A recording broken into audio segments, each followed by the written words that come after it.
सुप्रभात, नमस्कार, वंदन बच्चों। आज क्लास 12th का ज्योग्राफी का चैप्टर 2 लेकर आ रहे हैं और चैप्टर का नाम है विश्व की जनसंख्या। ठीक है, पॉपुलेशन ऑफ द वर्ल्ड। तो सबसे पहले हम लोग बच्चों हैं कि जनसंख्या का कुछ अवधारणा कॉन्सेप्ट को देखते हैं। किसी क्षेत्र में किसी विशेष समय पर रहने वाले मानव की कुल संख्या को जनसंख्या कहा जाता है। अब जनसंख्या में जो है सिर्फ मानव की काउंटिंग होती है। किसकी काउंटिंग होती है? मानव की काउंटिंग होती है। इसीलिए जनसंख्या का जो परिभाषा होगा, कॉन्सेप्ट होगा, किसी क्षेत्र में किसी विशेष समय पर रहने वाले जीवों की या मानव की कुल जनसंख्या, मानव की कुल जनसंख्या को या कुल संख्या को जनसंख्या कहेंगे। ठीक है, अब यहाँ हम लोग आगे देखेंगे कि कॉन्सेप्ट यानी अवधारणा किसकी। तो यहाँ विश्व की जनसंख्या जो चैप्टर हम लोग पढ़ रहे हैं उसकी कॉन्सेप्ट क्या है? बोले मानव भूगोल के अध्ययन में मानव का केंद्र स्थान यानी जो है मानव भूगोल में प्रथम स्थान या मुख्य स्थान किसको दिया जा रहा है? मानव को दिया जा रहा है। तो जनसंख्या का परिभाषा हम लोग को जानना ही जानना है। ये परीक्षा में पूछता भी है कि जनसंख्या से आप क्या समझते हैं। तो किसी क्षेत्र में किसी विशेष समय पर रहने वाले मानव की कुल संख्या जनसंख्या कहलाता है। और मानव भूगोल में किसका महत्व है यानी केंद्र बिंदु है तो मानव का है, क्योंकि मानव ही अपने प्राकृतिक और सांस्कृतिक वातावरण का उपयोग करता है। सबसे पहले तो हम लोग जानेंगे कि प्राकृतिक वातावरण क्या है। तो प्राकृतिक वातावरण का अर्थ है वह वातावरण जो मानव के हस्तक्षेप के बिना स्वतः यानी पूर्ण रूप से विकसित होता है। इसमें पृथ्वी की भूमि, जल, वायु, पौधे और जानवर शामिल है। यानी प्राकृतिक वातावरण में आपका जो है भूमि, ठीक है ना, भूमि कह सकते हैं। फिर है यहाँ जल, वायु, वायु हो गया, पेड़ पौधे हो गए, पेड़ पौधे, ठीक है, और जानवर भी शामिल है। ठीक है, अब यहाँ पर हम लोग चलेंगे कि सांस्कृतिक वातावरण की बात कर लेते हैं। तो सांस्कृतिक वातावरण एक समाज के मूल्य, विश्वास, प्रथा और मानदंडों का वह तंत्र है जो लोगों के जीवन को प्रभावित करता है। या एक व्यापक अवधारणा है जिसमें भाषा, इसमें इसके अंतर्गत क्या क्या आता है? तो भाषा आता है। ठीक है, उसके बाद जो है धर्म आता है। क्या आता है? तो धर्म आता है। फिर कला आता है, संगीत आता है, संस्कार आता है, संस्कार आता है, ठीक है ना। और इसके अंतर्गत जो है भोजन, सामाजिक संरचना, टेक्नोलॉजी जैसी चीजें जो हैं शामिल है। किसके अंतर्गत? तो सांस्कृतिक वातावरणों के अंतर्गत। अब यहाँ पर जो है वातावरणों का उपयोग करना यानी करता है कौन? मानव। उनसे प्रभावित होता है। प्राकृतिक वातावरण और सांस्कृतिक वातावरण दोनों से मानव क्या है? प्रभावित है और उनमें परिवर्तन करता है। अपने आप में भी परिवर्तन करता है और प्राकृतिक संसाधन को भी परिवर्तन करता है। आगे हम लोग देखेंगे कि भूमि, जल, मिट्टी, खनिज पदार्थ, वनस्पति और जंतुओं का उपयोग मनुष्य ही करता है। यानी ये सब क्या है? भूमि, जल, मिट्टी, खनिज पदार्थ, वनस्पति और जीव जंतु जो है ये भौतिक वातावरण के अंतर्गत आता है। तो भौतिक वातावरण को कौन यूज कर रहा है? मनुष्य। और इससे क्या उत्पन्न करता है? तो सांस्कृतिक वातावरण। वहाँ उत्पादन, खेती, पशुपालन, उद्योग, व्यापार, परिवहन आदि करता है तथा सामाजिक संगठन, राजनीतिक प्रबंध और सांस्कृतिक विकास करता है। देखिए यहाँ पर जो है भौतिक वातावरण का प्रयोग करके मानव जो है एक सांस्कृतिक का विकास करता है। सांस्कृतिक वातावरण का विकास करता है। वह प्राकृतिक संसाधनों का उपयोग करके सांस्कृतिक यानी संस्कृति का निर्माण करता है। अब बच्चों एक शब्द आता है संस्कृति, जो मानव के अंदर निहित होता है। उसका नैतिकता, उसका संस्कार, उसका अनुशासन, उसका मूल्य, है ना, उसी को संस्कृति कहा जाता है। यानी संस्कृति का निर्माण किससे हो रहा है? तो भौतिक वातावरण के द्वारा हो रहा है। इसलिए पृथ्वी पर मानव की संख्या कितनी है? उसका वितरण किन प्रदेशों में अधिक है या कम है? तो देखिए यहाँ पर जहाँ पर भी प्राकृतिक संसाधन प्रचुर मात्रा में पाया जाता है, मैदानी क्षेत्र पाया जाता है, उपजाऊ मिट्टी पाई जाती है, जहाँ जल संसाधन प्रचुर मात्रा में पाया जाता है, वहाँ जनसंख्या सघन होता है। दूसरी चीज है कि वहाँ पर जो है जलवायु, यानी वहाँ की जलवायु जो है अगर गर्म पाया जाता है तो वहाँ सघन जनसंख्या पाया जाता है। और जलवायु जहाँ शीत पाया जाता है, ठंड पाया जाता है, पहाड़ी क्षेत्र होते हैं जहाँ पर संसाधन का अभाव होता है, कह सकते हैं प्राकृतिक संसाधन का अभाव पाया जाता है, वहाँ जनसंख्या कम पाई जाती है। ठीक है, अब यहाँ पर देख सकते हैं उसमें कितनी वृद्धि या कमी होती है, उसकी क्षमता कैसी है, यानी बोल सकते हैं कि वहाँ की जनसंख्या का कितनी कार्य क्षमता है, उत्पादकता कितनी है तथा उसकी समस्याएं क्या है। इन सभी बातों का अध्ययन हम सबसे अधिक महत्वपूर्ण किसके द्वारा? तो विश्व जनसंख्या का चैप्टर के द्वारा हम लोग अध्ययन करेंगे। भूगोलवेत्ता जब जनसंख्या का अध्ययन करता है तो उसका लक्ष्य इस बात को जानना होता है कि पृथ्वी के विभिन्न प्रदेशों में जनसंख्या कितनी है, यानी प्रत्येक प्रदेश में जनसंख्या का जो वितरण है एक समान नहीं है। भारत के संदर्भ में अगर आपको बात करें तो बिहार में जो है प्रति व्यक्ति जो है यानी प्रति वर्ग किलोमीटर जो है जनसंख्या घनत्व जो है 1106 है, ये है बिहार का डेटा, ठीक है, वो भी 2011 का जनगणना के अनुसार। और जो हमारा सिक्किम प्रदेश है वहाँ मात्र 17 व्यक्ति रहता है। सिक्किम की अगर हम बात करें तो वहाँ पर जो है मात्र कितने व्यक्ति प्रति वर्ग किलोमीटर रहता है, 17 व्यक्ति। तो कहीं ना कहीं प्रदेश बोल रहा है कि विभिन्न प्रदेशों में जनसंख्या कितनी है, और यहाँ पर कह सकते हैं कि जनसंख्या के वितरण का घनत्व क्या है। अब यहाँ अगर हम लोग जनसंख्या घनत्व की बात करें तो जनसंख्या घनत्व जो होता है बच्चों, ये डिफिनेशन के ये बार परीक्षा में पूछा है कि जनसंख्या घनत्व से आप क्या समझते हैं। तो बोलता है कि प्रत्येक वर्ग किलोमीटर में, प्रत्येक जो है वर्ग किलोमीटर में रहने वाले लोगों की संख्या जनसंख्या घनत्व कहलाती है। और इसका एक डिफिनेशन है जनसंख्या, जनसंख्या बटा क्षेत्रफल। जनसंख्या बटा क्या होता है, तो क्षेत्रफल होता है ये जनसंख्या घनत्व। ये एकदम पूछता है, एकदम 100% पूछेगा जनसंख्या घनत्व से आप क्या समझते हैं। प्रत्येक वर्ग किलोमीटर में रहने वाले लोगों की संख्या जनसंख्या घनत्व कहलाती है। जनसंख्या घनत्व बराबर होता है जनसंख्या बटा क्षेत्रफल, ये आपको याद रखना है। अब यहाँ पर जनता का आवास प्रवास किन किन क्षेत्रों में जो है किस समय किन किन कारणों से होता है। जनसंख्या का जो प्रवास क्षेत्र हम लोग इसी के अंतर्गत पढ़ेंगे। जब मानव एक स्थान से दूसरे स्थान जो है अस्थायी रूप से परिवर्तन करता है उसको उत्प्रवास या फिर प्रवास या माइग्रेशन कहा जाता है। अब किन किन क्षेत्रों में होता है, तो जहाँ पर रोजी रोजगार का साधन ज्यादा होता है, जहाँ पर संसाधन प्रचुर मात्रा में होता है, मानव योग्य होता है, वहां पर जो है प्रवास अधिक होता है। अभी देख रहे होंगे मुंबई, दिल्ली, जितने भी शहर है तो शहर में रोजी रोजगार लोगों को ज्यादा मिलता है, वहाँ स्वास्थ्य सेवाएं मिलती है, वहाँ शिक्षा का प्रचार प्रसार अच्छा है, तो वहां पर लोग जो है प्रवास कर जाता है, ठीक है ना। अब बोल रहा है कि उसकी शारीरिक शक्ति कैसी है, तो प्रदेश में देखे होंगे कि जहाँ पर ठंड प्रदेश होता है वहाँ के लोग ताकतवर होते हैं लेकिन मेहनती भी होते हैं, ठीक है। बोल रहा है कि वायु वर्ग मतलब है, अभी हम लोग पढ़ेंगे इसमें, वायु वर्ग को 3 भागों में बांटा है, 0 से 14 तक, फिर 15 से लेकर के 60 तक, और एक है 60 प्लस, ठीक है। तो वायु वर्ग में हम लोग पढ़ने वाले हैं। उसके बाद है नर नारी का अनुपात देखेंगे कि सबसे ज्यादा जो है कहाँ पर है, सबसे अधिक लिंगानुपात कहाँ है ना, या सबसे कम लिंगानुपात कहाँ है। तो आप लोग सबसे कम लिंगानुपात की अगर हम बात करें तो लैटिविया में, आप लैटिविया से रिलेटेड जो है आपको क्वेश्चन पूछेगा, लैटिविया, ठीक है। लैटिविया में जो है यहाँ पर 100 महिलाओं में यानी 100 फीमेल में जो है रेशियो जो है 85 जो है यानी 85 जो है मेल है, यानी पुरुषों की संख्या जो है बहुत कम है, यानी यहाँ पर जो है लिंगानुपात सबसे कम कहाँ, लैटिविया में, ठीक है। ये यूरोप का देश है, आपको याद रखना पड़ेगा। उसके बाद अगर हम लोग सबसे अधिक की बात करते हैं तो सबसे अगर विश्व में सबसे अधिक लिंगानुपात है कतर में, कहाँ पर है, कतर में, ठीक है। यहाँ पर जो है 100 महिलाओं में पुरुषों की संख्या जो है बच्चों 248 है, ठीक है। सबसे अधिक जो है यहाँ पर है कतर, जिसका नाम है, क्या नाम है, कतर में, ठीक है। अब आगे देखिए क्या कहता है, नर नारी का अनुपात हो गया। इसके अलावा जनसंख्या के आर्थिक, व्यवसाय और विकास की अवस्थाओं का भी अध्ययन करना पड़ता है। अब बोल रहा है कि जनसंख्या के अंतर्गत, विश्व जनसंख्या वितरण के अंतर्गत जो है ये सारी चीजें जो है हम लोगों को अध्ययन करना पड़ेगा। पृथ्वी पर मानव का निवास अतीत काल से हो रहा है, आज नहीं, जब से चार्ल्स डार्विन का जो एक सिद्धांत था, यहाँ पर देखिए बोलता है कि अतीत काल से, जब चार्ल्स डार्विन जो है मानव उत्पत्ति का सिद्धांत दिया है, आदि आदि काल से, है ना। अब बोल रहा है कि मानव भौगोलिक वातावरण का एक महत्वपूर्ण तत्व है, यानी जो है मानव खुद नहीं निर्माण किया अपने आप को, ये जो है प्रकृति के द्वारा निर्मित है, इसलिए ये भी भौगोलिक वातावरण का एक महत्वपूर्ण तत्व माना जाता है। किसी स्थान की भौतिक उन्नति और अवनति में जनसंख्या का महत्वपूर्ण हाथ होता है। बिना अभी अगर आप मान लिया जाए कहीं रोड बन रहा है, कहीं रेलवे बन रहा है, तो कहीं फ्लैट बन रहा है, तो ये सब कौन बना रहा है, मानव, यानी जितना भी इंफ्रास्ट्रक्चर का डेवलपमेंट हो रहा है बच्चों, वो किसके द्वारा हो रहा है, तो मानव के द्वारा हो रहा है, ठीक है ना। अब यहाँ बोल रहे किसी भी स्थान का भूगोल वहाँ की जनसंख्या पर निर्भर करता है। जहाँ जनसंख्या अधिक पाई जाती है, अगर हम शहरों की बात करते हैं तो वहाँ हॉस्पिटल देखने को मिलता है, स्कूल देखने को मिलता है, या फिर खेल कूद मिलता है, वहाँ रोजी रोजगार के लिए अवसर ज्यादा है, तो वहाँ पर जनसंख्या अधिक है। तो वहाँ के भूगोल कौन परिवर्तन किया, मानव परिवर्तन किया। बोले किसी भी स्थान का भूगोल वहाँ की जनसंख्या पर निर्भर करता है, अतः भूगोल में जनसंख्या वितरण का अध्ययन विशेष महत्व रखता है, यानी महत्वपूर्ण है।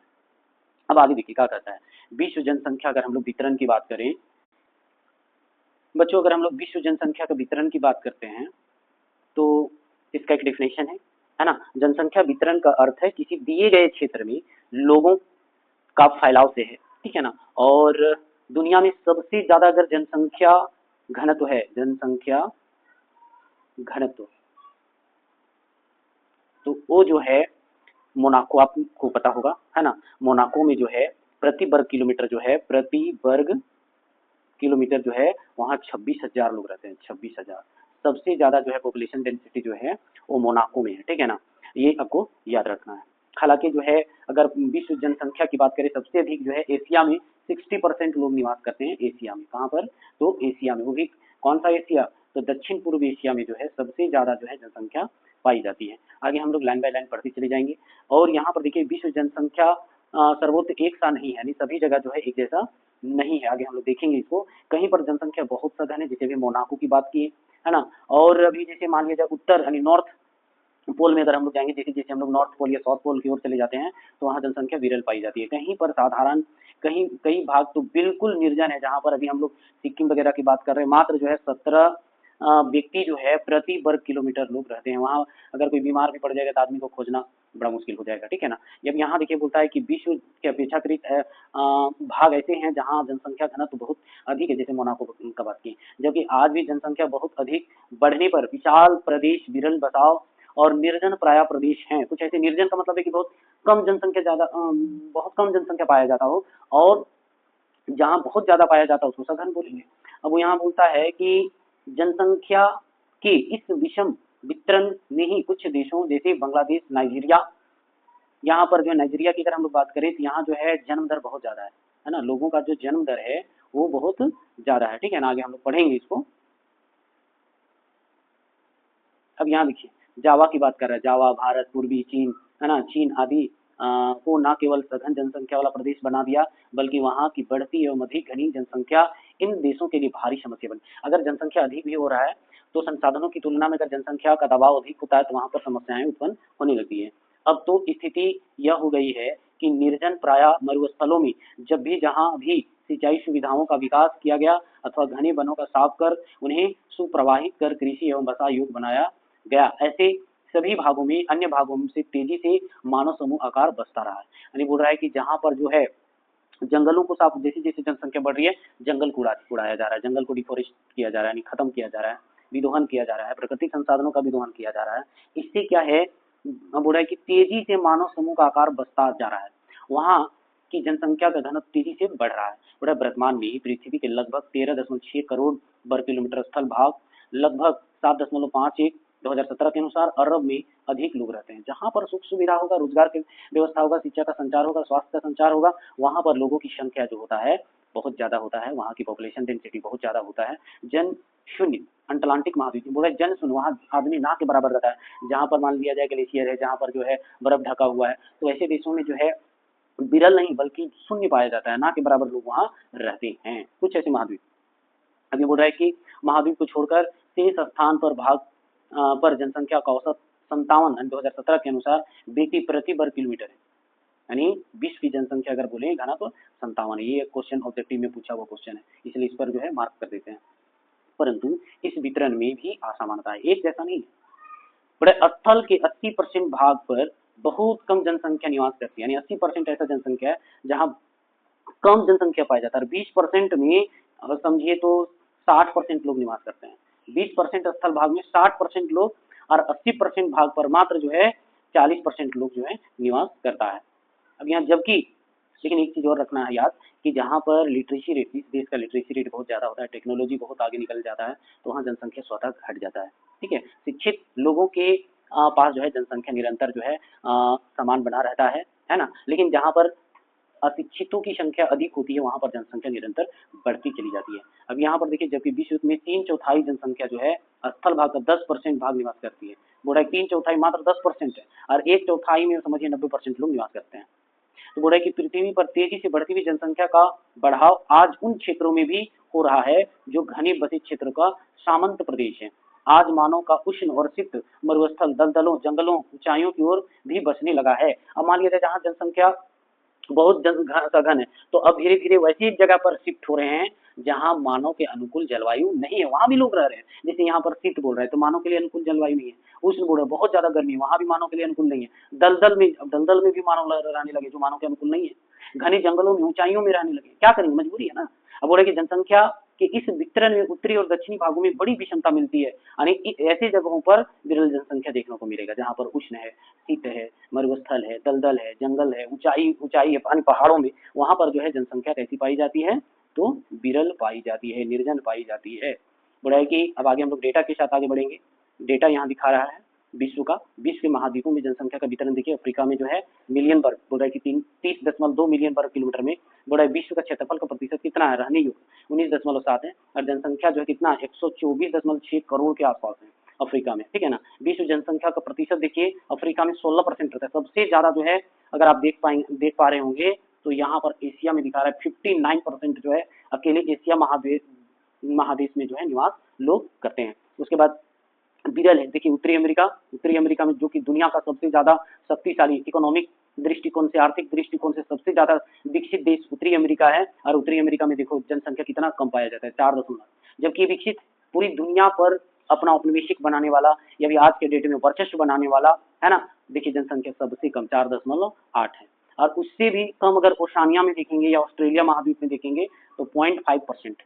तो जितना विकसित देश होंगे वहां स्वतः जनसंख्या निरंतर घटता चला जाता है। जहां पर जो है अविकसित होता है, विकासशील होता है, वहां लोग संघर्ष कर रहे होते हैं, तो वहां की जनसंख्या अधिक होती है। यहाँ पर डेटा बताता है, डेटा के हिसाब से हम बोलते हैं। अब यहाँ पर देखेंगे हम लोग, चलिए बच्चों हम लोग देख लेते हैं कि महाद्वीप के बारे में जो है यहाँ पर, इसमें महाद्वीप के आधार पर जो हम लोग आगे पढ़ाई करेंगे। तो ये आपको याद रखना है कि ये जो है उत्तरी अमेरिका है, ठीक है, और ये आपका जो है यूरोप है, ठीक है, ये अफ्रीका है, ये दक्षिणी अमेरिका है, ये आपका एशिया है, ठीक है, ये पूरा एशिया है, और ये आपका ओशानिया और ऑस्ट्रेलिया है, ठीक है। इसी के आधार पर हम लोग देखेंगे कि कौन सा महाद्वीप में जो है सघन जनसंख्या पाया जाता है और कौन सा महाद्वीप में जो है विरल जनसंख्या पाया जाता है। अगर सघन पाया जाता है तो सघन पाए जाने का मुख्य कारण क्या है, और अगर विरल जनसंख्या पाया जाता है कोई महाद्वीप में तो उसका क्या कारण है। चलिए हम लोग 1 बाय 1 महाद्वीप को देखेंगे। अभी हम लोग जो है यहाँ पर देख रहे थे कि कौन सा जो है, कौन सा महाद्वीप में जो है कितना प्रतिशत जनसंख्या पाया जाता है, जिसमें हम लोग ये देखें कि एशिया में जो है सबसे ज्यादा प्रतिशत जो है जनसंख्या पाया जाता है। इसका मुख्य कारण है उष्ण कटिबंधीय जलवायु, ठीक है ना, जलवायु। यहाँ पर है कि ना ही ज्यादा उच्च ताप पाया जाता है, ज्यादा ना ही निम्न ताप पाया जाता है। यहाँ जो है मध्यम गति वाला जलवायु है, जिसके कारण जो है एशिया महाद्वीप में सबसे ज्यादा जो है जनसंख्या पाई जाती है। और अगर हम लोग उत्तरी अमेरिका की बात करें बच्चों, तो उत्तरी अमेरिका में सबसे कम परसेंटेज देखने को मिल रहा है और ओशानिया में देखने को कम मिल रहा है। तो यहाँ पर जो है यहाँ जो है शीत ऋतु वाला जो ज्यादा पाया जाता है, शीत कटिबंधीय जलवायु पाया जाता है, जिसके कारण दूसरा कारण है कि यहाँ काफी टेक्नोलॉजी डेवलप किया हुआ है। यहाँ पर जो है कैपिटलिज्म इकोनॉमी पाया जाता है, पूंजीवादी अर्थव्यवस्था पाया जाता है। यहाँ फुल एम्प्लॉयमेंट लोग रहते हैं, एक भी बेरोजगार नहीं रहता है, सभी शिक्षित होते हैं, जिसके कारण पॉपुलेशन जो है बहुत कम पाया जाता है, ठीक है ना। जहाँ पर लिटरेसी रेट अधिकतम पाया जाता है बच्चों, वहां पर जनसंख्या अधिक पाया जाता है। चलिए हम लोग जो है यहाँ पर देखने वाले हैं जनसंख्या का महाद्वीपीय वितरण, यानी हर एक महाद्वीप में देखेंगे कि अलग अलग प्रतिशत, अलग अलग जो है जनसंख्या पाई जाती है। अभी देख रहे थे हम लोग जो है कि अफ्रीका में 16.5%, एशिया में 59.5%, और उत्तरी अमेरिका में जो है, नॉर्थ अमेरिका में जो है 4.5, फिर साउथ अमेरिका में है 8%, फिर जो है यूरोप में 9.8%, और ओशानिया में जो है 0.5% पाया जाता है। तो पहले हम लोग देखते हैं एशिया में, जहाँ पर जो है सबसे अधिकतम और सघन जनसंख्या पाया जाता है। एशिया महाद्वीप में विश्व का लगभग 60% जनसंख्या निवास करती है, जबकि स्थलीय क्षेत्र 1/4 जो है 20.8% जो है लोग रहता है। बोले कि स्थलीय और क्षेत्रीय भाग में जो है 20.8% लोग निवास करते हैं। इस क्षेत्र में जनसंख्या बहुत बड़ा भाग कृषि पर आधारित है, यानी भारत की जो या एशिया का जो मुख्य जो है आजीविका का साधन वो है कृषि है ना। बोला है कि जनसंख्या का सकेंद्र कृषि योग्य क्षेत्र में हुआ, यानी ज्यादातर जनसंख्या जो है कृषि योग्य भूमि पर जो है। यहाँ जनसंख्या का वितरण समान नहीं है, यानी जनसंख्या का वितरण समान इसलिए भी नहीं है, जहाँ पर प्राकृतिक संसाधन कोयला, खनिज, पेट्रोलियम वगैरह जहाँ ज्यादा पाया जाता है वहां पर रोजगार के अवसर ज्यादा दिखते हैं, लोगों को आकर्षित करता है। यही कारण है कि वैसे जगह में जनसंख्या ज्यादा पाया जाता है, और जहाँ प्राकृतिक संसाधन विरल पाया जाता है, कम पाया जाता है, तो वहाँ जनसंख्या भी विरल पाई जाती है। बड़ा कि सबसे अधिक जनसंख्या चीन में है, लेकिन अभी अभी हम लोग वर्तमान की बात करें तो वर्तमान में जो है भारत नंबर 1 में है। ठीक है, अब यहाँ जो है इसके बाद भारत का स्थान आता है, लेकिन अब भारत जो हो गया है नंबर 1 हो गया है, और चीन जो है वो दूसरा नंबर में हो गया है। एशिया की कुल जनसंख्या का लगभग 447.8 करोड़ है।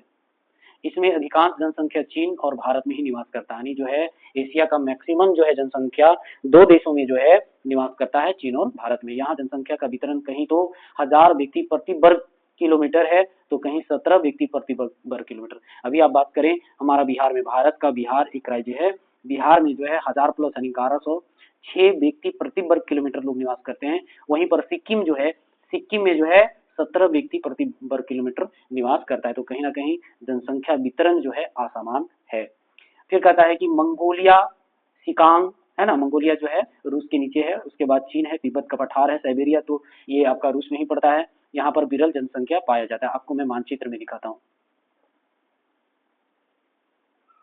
यहाँ पर देखिए, यहाँ जो है आपका साइबेरिया में बोल रहा है, तो साइबेरिया इस इधर है, तो साइबेरिया में जो है विरल जनसंख्या, जितना भी व्हाइट दिख रहा है ना आपको, ये सब व्हाइट जो दिख रहा है, इस सब में जो है विरल जनसंख्या पाया जाता है। क्या पाया जाता है?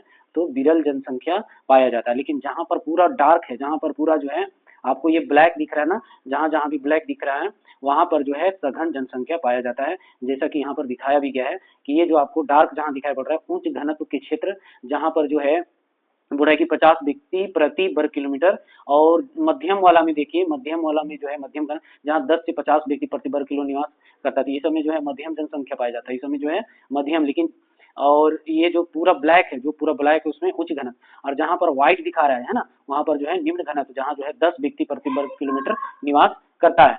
अब यहाँ पर देख सकते हैं हम लोग,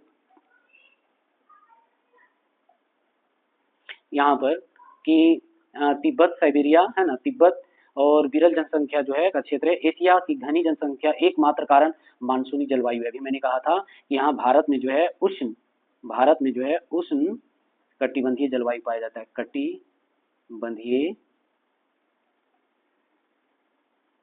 जो है उष्ण कटिबंधीय जलवायु पाया जाता है। ठीक है ना। अब यहाँ जो है घनी जनसंख्या का निवास जो है 10 डिग्री और 40 डिग्री उत्तरी, यहाँ जो है 10 डिग्री से लेकर 40 डिग्री उत्तरी अक्षांशों के बीच में है। अगर हम लोग यहाँ पर मानचित्र से समझाना पड़ेगा, मानचित्र में हम लोग देखेंगे कि यहाँ जो है 0 डिग्री बच्चों, यहाँ जो है आपका 0 डिग्री से लेकर के कहाँ तक बोला जा रहा है, ये हो गया आपका 23.5 डिग्री, तो 40 डिग्री के आसपास जो है यहाँ से, यहाँ जो है आपका 40 डिग्री, तो 40 डिग्री इधर हो गया नॉर्थ, और नॉर्थ में जो है यानी कह सकते हैं भूमध्य रेखा यानी इक्वाटर से लेकर ऊपर नॉर्थ की ओर 40 डिग्री में जो है जनसंख्या जो है, जनसंख्या का घनत्व तो अधिक पाया जाता है, ये कह रहा है। ठीक है ना। अब यहाँ हम लोग देखेंगे, यहाँ जो है 10 डिग्री से 40 डिग्री उत्तरी हम लोग देख लिए अक्षांशों के बीच जो है घनी जनसंख्या का निवास है। ठीक है ना। अब जिसके बाद में ही महाद्वीपीय जलवायु के प्रभाव के कारण भी जनसंख्या का न्यूनता आ जाती है। जैसे जैसे फिर हम लोग और भी नॉर्थ की ओर जाने लगते हैं, यानी 40 डिग्री से ऊपर जाने लगते हैं, तो विरल पाया जाता है। 40 डिग्री के अगर ऊपर हम लोग जाएंगे, 40 डिग्री के अगर हम लोग ऊपर जाएंगे, अगर यहाँ 40 डिग्री आ रहा है आपका, इधर 40 डिग्री आ रहा है, यहाँ पर आपका 0 डिग्री, तो 0, हालांकि बोल रहा है 10 डिग्री से, लेकिन हम 0 डिग्री से 40 डिग्री के बीच में जाते हैं, तो यहाँ पर जो है घनी जनसंख्या पाया जाता है। 40 से जैसे हम लोग ऊपर जाते हैं, यानी नॉर्थ पोल की ओर हम लोग अगर जाते हैं, तो वहां पर जो है क्या है कि विरल जनसंख्या पाया जाता है, इधर जो है विरल जनसंख्या पाया जाता है। ठीक है। यहाँ पर अब हम लोग यूरोप के बारे में पढ़ते हैं। यहाँ पर देखिए यूरोप के बारे में, यहाँ जनसंख्या का सर्वाधिक केंद्र मध्य यूरोप में है। कहाँ पर? मध्य यूरोप में। और अगर हम लोग मध्य यूरोप को देखना चाहेंगे बच्चों, तो कहाँ पर है? अब यहाँ हम लोग एशिया देख लिए थे, एशिया आपका ये क्षेत्र है। ठीक है ना। एशिया जो था हम लोगों का ये वाला क्षेत्र था, एशिया में।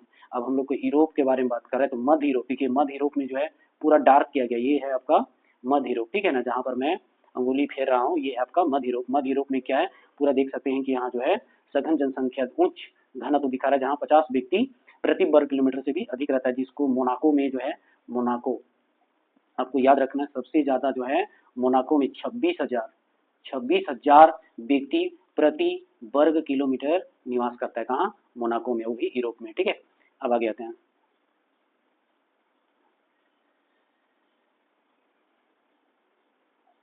यहाँ पर मध्य यूरोप की बात कर रहा था। कहाँ पर? मध्य यूरोप। यहाँ देखिए मध्य यूरोप। अब बोल रहा है कि यूरोप में जनसंख्या का जमाव 40 डिग्री से 60 डिग्री अक्षांशों के बीच पाया जाता है। 40 डिग्री से 60 डिग्री। तो यहाँ पर हम लोग देख लेते हैं मध्य यूरोप में 40 डिग्री से 60 डिग्री की बात किया ना, तो 40 डिग्री हम लोग कहाँ देख रहे थे? यहाँ पर 40 डिग्री जो है यहाँ से लेकर यहाँ 60 डिग्री, यानी 40 डिग्री से 60 डिग्री के बीच जो है यहाँ मोनाको पड़ता है। क्या पड़ता है? मोनाको। ठीक है, हालांकि ये जो है यूरोप में ही पड़ता है। कहाँ पड़ता है? तो यूरोप में, याद रखना आपको। ठीक है, अब आगे आते हैं हम लोग। यहाँ बोल रहा है कि 40 डिग्री से 60 डिग्री अक्षांशों के बीच पाया जाता है। 60 डिग्री के अक्षांशों के उत्तर जनसंख्या बहुत ही बिखरी हुई पड़ती है, यानी विरल पाया जाता है। यूरोप में 40% जनसंख्या का एक ठोस क्षेत्र है जहाँ सर्वत्र उच्च घनत्व पाया जाता है, जिसमें मोनाको सबसे अधिक है। देखिए मोनाको का जिक्र किया है। किसका जिक्र किया है? मोनाको में सबसे अधिक घनी, यानी 20,280 व्यक्ति प्रति वर्ग किलोमीटर। लेकिन अभी आप गूगल में आप सर्च करेंगे तो आपको 26,000 प्रति व्यक्ति, यानी व्यक्ति प्रति वर्ग किलोमीटर दिखाएगा। ठीक है ना, तो यूरोप में जो है कौन ऐसा देश है? तो वहाँ मोनाको। ठीक है, आपको याद रखना है। फिर बोलता है कि 2017 के हिसाब से, अब उसके बाद Netherlands, Belgium, Germany, Great Britain, Italy और स्विट्जरलैंड, यह क्षेत्र खनिज और औद्योगिक दृष्टि से विकसित है। तो जहाँ पर औद्योगिकीकरण होगा, नगरीकरण होगा, मॉडर्नाइजेशन होगा, टेक्नोलॉजी का डेवलपमेंट होगा, लोगों को आकर्षित करता है, रोजगार के लिए आर्थिक रूप से समृद्ध होता है, तो लोगों को जो है खींच के ले जाता है रोजी रोजगार के लिए। अब बोल रहा है कि कृषि उद्योग, परिवहन की सुविधाएं भी हैं, जलवायु भी उत्तम है, वहाँ के लोगों को रहने के लिए अनुकूल जलवायु है। यूरोप में जनसंख्या के इस सामूहिकीकरण के निम्नलिखित कारण हैं। वहाँ जो है घनी जनसंख्या पाए जाने का निम्नलिखित कारण है। बोला कि भूमि का गहन उपयोग होता है, जो है यूटिलाइजेशन जो होता है सॉइल्स का बहुत बेहतरीन होता है। कैपिटल इंटेंसिव टेक्निक के द्वारा जो है वहाँ पर कृषि होती है। मिश्रित खेती होती है। देखिए वहाँ जो है एक फसल के साथ अनेक फसल भी उगाया जाता है। जैसे मान लिया जाए आम का पेड़ लगा दिया, आम का पेड़, अब आम के पेड़ तो मतलब पूरे संपूर्ण भूमि में नहीं है, बीच बीच में जो है गैप है, जहां जहां भी पेड़ जो है लगा हुआ बीच में गैप है, तो यहाँ पर भी खेती हो रही है। तो इसलिए बोल रहा है कि वहाँ जो है मिश्रित खेती का जो है प्रयोग किया जाता है। ठीक है ना, अब एक खेती के उन्नत वैज्ञानिक तरीके, वहाँ जो है HYV सीड्स का यूज करता है ना, NPK का भी रेशियो को ध्यान में रखते हुए भी वहाँ खेती होती है। फर्टिलाइजर का भी यूज होता है ना, ह्यूमस पर भी ध्यान दिया जाता है। बोले कि गेहूं, जौ तथा शाक सब्जियों का प्रचुर पैदावार होता है।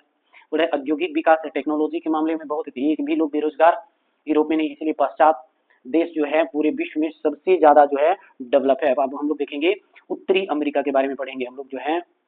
उत्तरी अमेरिका की लगभग 60% जनसंख्या झील और अटलांटिक तट पर बसी हुई है। देखिए लोग झील के किनारे क्यों बसा हुआ है या अटलांटिक तट के किनारे क्यों बसा हुआ है, तो इसका मुख्य कारण है। देखिए उत्तरी अमेरिका की बात है, हम लोग चलते हैं उत्तरी अमेरिका में। यहाँ जो है अब आ जाते हैं हम लोग इस उत्तरी अमेरिका में। तो बोल रहा है कि इस क्षेत्र में जो है लोग, ये जो है अटलांटिक महासागर है, ये उत्तरी अटलांटिक और ये हो जाएगा आपका दक्षिणी अटलांटिक। तो ये अटलांटिक महासागर के तट में जो है जनसंख्या ज्यादा बसा हुआ है, घनी जनसंख्या बसी हुई। देख रहे हैं जो डार्क आपको दिखा रहा है ब्लैक, तो उत्तरी अटलांटिक है। और ये झील के किनारे, ये जो है आपका झील है, तो इस झील के किनारे जो है लोग बसे हुए हैं।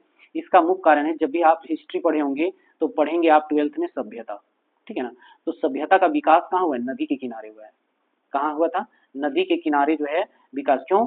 क्योंकि जो है किसी भी देश हो, परिवार हो, वहाँ का जो मुख्य साधन होता है कृषि का, कृषि के लिए जो है सिंचाई के लिए बहुत उपयोगी है जल, इसीलिए जो है झील और जो है सागरों के किनारे जो है लोग बसे हुए, खास करके उत्तरी अमेरिका में। अब आगे हम लोग देखते हैं स्टेटमेंट के हिसाब से, आगे हम लोग बढ़ते चले जाएंगे और स्टेटमेंट जो कहेगा उसके हिसाब से फिर आपको मैं यहाँ पर दिखाऊंगा। उत्तरी अमेरिका के बारे में हम लोग जिक्र कर रहे थे। बोल रहा है कि 60% जनसंख्या जो है झील और अटलांटिक तट के पर बसी हुई है। इस महाद्वीप में विश्व का 14% स्थलीय भाग है, यानी पूरा विश्व का 14% जो है उत्तरी अमेरिका, ये आपको याद रखना है। ठीक है, पूछ देता है कि विश्व का कितना परसेंट जो है उत्तरी अमेरिका है, तो 14% है। ठीक है, बोले जिसमें विश्व का लगभग 4.8% जनसंख्या जो है निवास करती है। उत्तरी अमेरिका में पूरे विश्व का कितना परसेंट जनसंख्या निवास करती है? तो 4.8% निवास करती है। संयुक्त राज्य अमेरिका एवं कनाडा में 85% जनसंख्या जो है 100 डिग्री पश्चिमी देशांतर के पूर्व में रहती है। 85% जो है बोला कनाडा में। अगर हम लोग चलते हैं कनाडा में, यहाँ पर जो है आपका जो है ये हो गया आपका कनाडा। ठीक है, ये जो है आपका जो है ये कनाडा है, और बीच में जो है ये आपका यूएसए वगैरह में। तो यूएसए में जो है वो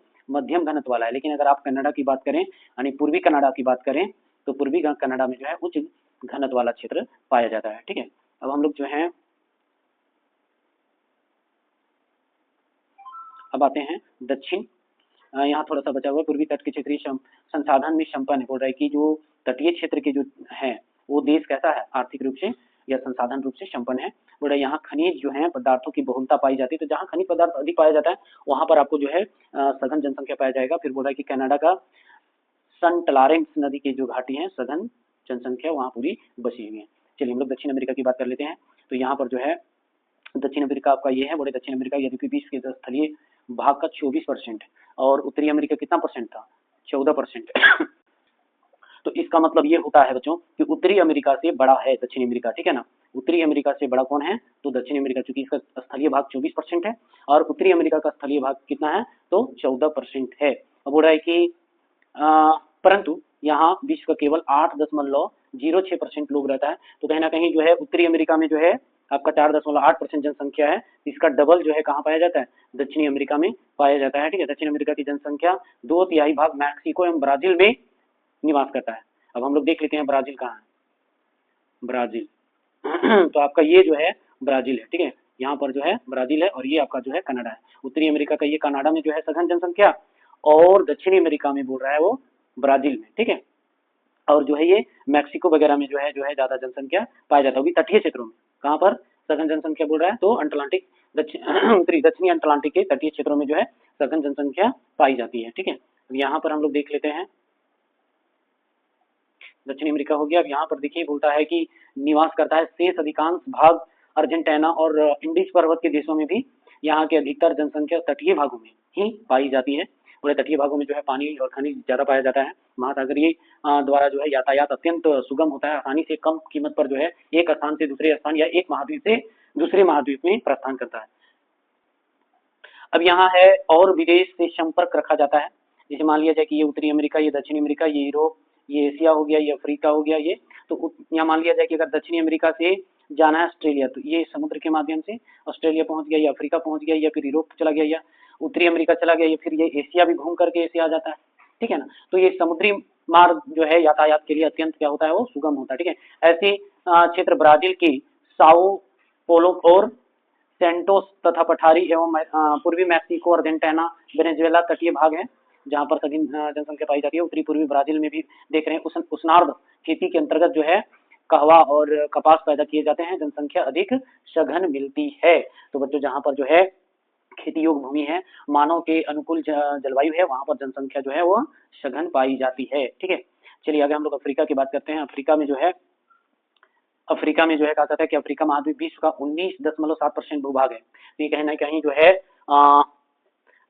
जो है कि 24% था दक्षिण अमेरिका का और 19% जो था वो उत्तरी अमेरिका का है ना। तो कहीं ना कहीं जो है दक्षिण अमेरिका से भी भूभाग थोड़ा कम लग रहा है अफ्रीका का।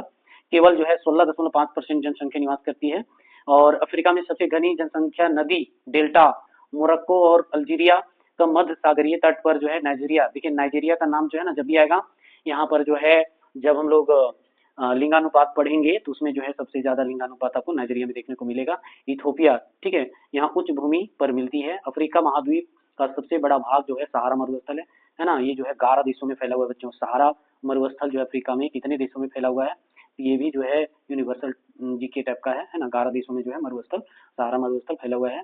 अब यहाँ बोल रहा है कि मरुस्थल के अंतर्गत आता है जो प्राय निर्जन है, यानी बहुत कम जनसंख्या पाया जाता है। दूसरा कालाहारी मरुस्थल है, वहाँ दो मरुस्थल है, एक तो सहारा मरुस्थल है, दूसरा मरुस्थल का नाम है कालाहारी मरुस्थल, ठीक है ना। कांगो बेसिन भी कम घना बसा है, यहाँ जो है कांगो में भी जो है विरल जनसंख्या पाया जाता है। गैवान, कांगो, मध्य अफ्रीका, गणराज्य और दक्षिण पश्चिमी सूडान में कम बसे क्षेत्र यहाँ जो है कम पाया जाता है। चलिए हम लोग अब आते हैं ओशानिया में। ओशानिया जो है छठा महाद्वीप के बारे में हम लोग पढ़ने वाले हैं। ऑस्ट्रेलिया को जो है ओशानिया के नाम से भी जाना जाता है, ठीक है। ये महाद्वीप है, हालांकि ऑस्ट्रेलिया देश है, लेकिन ओशानिया का सबसे बड़ा देश जो है वो ऑस्ट्रेलिया है। तो आप देखेंगे कि कोई भी परिवार में बड़ा बेटा होता है ना, तो सबसे पहले बड़ा बेटा का नाम लिया जाता है। उसी तरह ओशानिया में सबसे बड़ा देश जो है ऑस्ट्रेलिया, इसलिए ऑस्ट्रेलिया के नाम से हम लोग सब जानते हैं, ठीक है। तो यहाँ पर जो है यह क्षेत्र जो है 5.5 जो है भाग को घेरे हुए है। कितना विश्व का कितना परसेंट भाग में है, तो 5.5% में यह छोटा महाद्वीप है। यहाँ विश्व का लगभग जो है 9.5% जनसंख्या निवास करती है।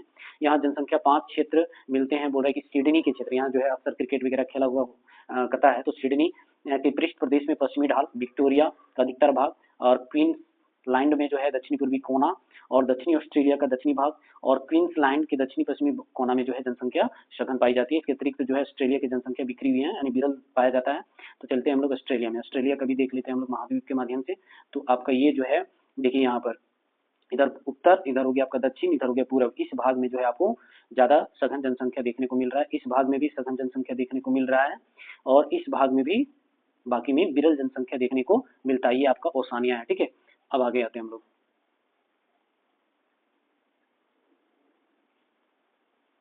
यहाँ पर हो गया हम लोग का ऑस्ट्रेलिया के बारे में हम लोग पढ़ लिए, ठीक है। अब यहाँ जो हम लोग पढ़ेंगे विश्व जनसंख्या घनत्व। हम लोग जनसंख्या घनत्व का डिफिनेशन जो हमेशा पूछता है, जनसंख्या घनत्व बराबर क्या होता है। तो जनसंख्या बटा जो होता है वो होता है क्षेत्रफल। क्या होता है? क्षेत्रफल होता है। ये आपको याद रखना है, जनसंख्या घनत्व बराबर जनसंख्या बटा क्षेत्रफल होता है। ये अक्सर जो है ऑब्जेक्टिव क्वेश्चन में बच्चों पूछता है, ठीक है। अब जनसंख्या घनत्व क्या है, किसे कहते हैं, इसका डिफिनेशन भी आपको याद रखना होगा। प्रत्येक वर्ग किलोमीटर में रहने वाले लोगों की संख्या जनसंख्या घनत्व कहलाती है। जनसंख्या घनत्व बराबर जनसंख्या बटा क्षेत्रफल होता है, ठीक है। अब हम लोग लाइन बाय लाइन देखते चले जाएंगे। किसी प्रदेश में निवास करने वाले मनुष्यों की संख्या और प्रदेश के क्षेत्रफल, अभी हम लोग क्या बोले, जनसंख्या और क्षेत्रफल, जनसंख्या और क्षेत्रफल के अनुपात है ना, के अनुपात को जनसंख्या घनत्व मालूम होता है। यह घनत्व उस प्रदेश की उन्नति और भावी विकास का अनुमान लगाने में मुख्य आधार है। जैसे हम लोग जनसंख्या घनत्व क्यों अध्ययन करते हैं, तो इससे पता चलता है कि जहाँ जनसंख्या का घनत्व ज्यादा है ना, ये जनगणना के माध्यम से पता चलता है। तो उसके मतलब है कि वहाँ रोजी रोजगार या आर्थिक रूप से समृद्ध है, खनिज संपदा पाया जाता है, या झील होगा, या फिर कह सकते हैं समुद्री तटीय भाग होगा जहाँ पर जो है कृषि के लिए काफी अनुकूल जलवायु से लेकर के मिट्टी पाई जाती है, ठीक है। तो जनसंख्या घनत्व से ये सारी चीजें हमें अनुमान लगाने में मदद करती है। प्रत्येक प्रदेश के प्राकृतिक संसाधनों की एक सीमित मात्रा होती है। जहाँ पर सघन जनसंख्या पाई जाती है वहाँ पर जनसंख्या अधिक पाया जाता है, और जहाँ पर विरल जनसंख्या अगर पाई जाती है तो वहाँ इतना अनुमान लगा लीजिए कि वहाँ खनिज संपदा कम पाया जाता होगा, ठीक है ना। जैसे कि थल क्षेत्र, वहाँ मिट्टियाँ, खनिज पदार्थ, जलीय संसाधन, वन संपदा आदि की मात्रा सीमित होती है। उस प्रदेश कि इन संसाधनों को कितने मनुष्य प्रयोग करते हैं, अर्थात कितनी जनसंख्या अपने जीवन निर्वाह के लिए उन संसाधनों पर आधारित है। यह बात उस जनसंख्या के रहन सहन के स्तर को तथा उनकी आर्थिक और सांस्कृतिक विकास की सीमा निर्धारित करती है। जहाँ पर खनिज संपदा, यहाँ बोल रहा है कि वन संपदा की बात किया है, यहाँ पर जलीय संसाधन की बात किया है, खनिज पदार्थ की बात किया, जहाँ पर होता है वहाँ पर सांस्कृतिक विकास होता है, ठीक है। वहाँ की रहन सहन भी काफी उच्च स्तरीय होता है, ठीक है। इसलिए कहता है कि प्रत्येक देश की आर्थिक उन्नति तथा सामाजिक और सांस्कृतिक उन्नति की योजना बनाने के लिए उस प्रदेश की जनसंख्या की सघनता को जानना परम आवश्यक है। जब तक हम लोग जनसंख्या की सघनता को नहीं पता लगा लेते हैं तो उसकी संस्कृति का अनुमान नहीं लगा सकते हैं, वहाँ की सामाजिक स्थिति के बारे में नहीं पता लगा सकते हैं, वहाँ की आर्थिक स्थिति के बारे में पता नहीं लगाया जा सकता। इसलिए हम लोगों को जनसंख्या घनत्व पढ़ना होता है। अगर ये क्वेश्चन पूछा जा सकता है कि जनसंख्या घनत्व का क्या उद्देश्य है, तो जनसंख्या घनत्व का उद्देश्य है वहाँ की सामाजिक, सांस्कृतिक और आर्थिक उन्नति है कि नहीं, वहाँ का लिविंग स्टैंडर्ड कैसा है, रहन सहन कैसा है, इसके बारे में जो है पता लगाया जाता है, अनुमान लगाया जाता है। अब आगे हम लोग देखेंगे कि यहाँ पर जनसंख्या का घनत्व एक ऐसा बैरोमीटर है जिसके द्वारा मनुष्य और भूमि के निरंतर परिवर्तनशील संबंधों की सूचना मिलती है कि प्रत्येक 10 साल में प्रत्येक जो है 10 साल में हमारे भारत में जनगणना होती है और कितनी जन्म दर है इसका भी पता लगाया जाता है। जनसंख्या के घनत्व के विभिन्न दृष्टिकोण से जाना जाता है, जिनमें से कुछ निम्नलिखित। पहला देखिए, गणितीय घनत्व के द्वारा जो है क्या पता लगाया जाता है, इनमें से किसी प्रदेश के क्षेत्रफल तथा वहाँ निवास करने वाली जनसंख्या का अनुपात है। यहाँ देखिए, गणितीय घनत्व बराबर कुल जनसंख्या बटा कुल क्षेत्रफल से भाग देकर के गणितीय घनत्व को पता लगाया जाता है, ठीक है। जनसंख्या के क्षेत्रफल से भाग देने पर प्रति वर्ग किलोमीटर घनत्व पाया जाता है। ये आपको एकदम अति आवश्यक रूप से याद करना है, ये परीक्षा योग्य है। अब आर्थिक घनत्व में देखिए क्या है, इसका डिफिनेशन क्या है, बोलता है कि प्रत्येक आर्थिक संसाधनों की क्षमता और वहाँ की संपूर्ण जनसंख्या के अनुपात को आर्थिक घनत्व कहते हैं। परंतु यह अनुपात याद करना कठिन होता है। ये इतना आसान नहीं होता है कि वहाँ पर जो है कितनी जनसंख्या जो है रोजगार में है, ठीक है, वहाँ के संसाधन कितना मात्रा में है, उसको भाग लगाना इतना आसान नहीं, आर्थिक घनत्व निकालना इतना आसान नहीं। लेकिन फिर भी हम लोगों को याद रखना है कि आर्थिक घनत्व बराबर कुल देश की कुल जनसंख्या, यानी देश की कुल जनसंख्या और देश में संपूर्ण संसाधनों का उसका वैल्यू, ठीक है, मूल्य। अब संसाधनों का हम लोग तो क्वांटिटी में नहीं लिख सकते हैं। मान लीजिए 1 टन कोयला है, 1 टन कोयला बेचे, तो 1 टन कोयला जो मान लीजिए हम 6,000 रुपये में बेचे, तो हमारे पास हजारों टन है, तो उसको हम उसका वैल्यू के द्वारा जो है निकाल सकते हैं, उसको मुद्रा में हम लोग आंक सकते हैं, ठीक है।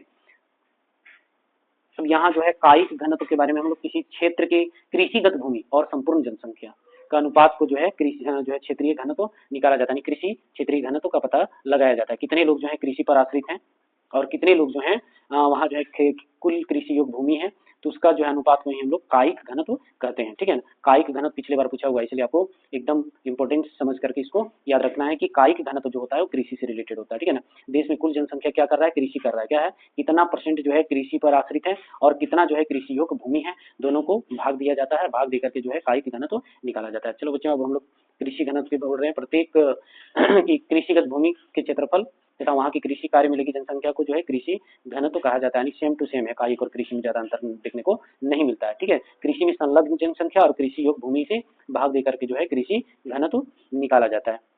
अब यहाँ पर आप देख सकते हैं पांचवा में पोषण घनत्व बोला, जिनमें खेती भी भोज्य फसलों के क्षेत्रफल और उस प्रदेश में समस्त जनसंख्या का विचार किया जाता है ना, उसको जनसंख्या को भाग दिया जाता है। यानी जनसंख्या यानी कितने लोग फसल का प्रयोग कर रहा है भोज्य पदार्थों का, और वहाँ की जो है खेती भोज्य फसल के क्षेत्रफल यानी कितना क्षेत्रफल में जो है वहाँ जो है भोज्य फसल का उत्पादन किया जाता है। ठीक है, चलिए आगे हम लोग देखते हैं।